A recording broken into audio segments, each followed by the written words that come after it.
অস্বাভাবিক খাবার কুইবুগিস। প্রথমে ধারালো ছুরি দিয়ে আমি ক্যাসাভার মোটা খোসা কেটে ফেললাম।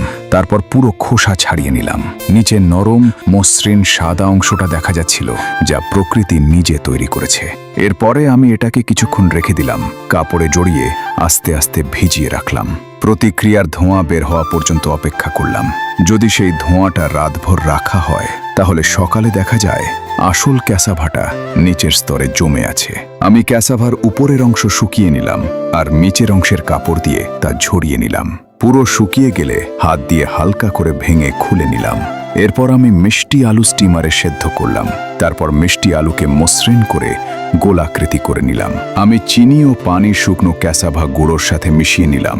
এদিকে মিষ্টি আলুর বলগুলোও প্রস্তুত করলাম। তারপর বাঁশের পাতায় সেগুলো মুড়ে নিলাম।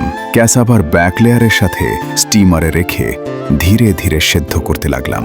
কিছুক্ষণ পর ভিতর থেকে পাহাড়ি রান্নার সুগন্ধ বের হতে লাগলো, গরম গরম যখন বাঁশ পাতা খোলা হয়। এটা শুধু খাবার নয়, এটা প্রকৃতি আর মানুষের মিলিত স্বাদের অভিজ্ঞতা।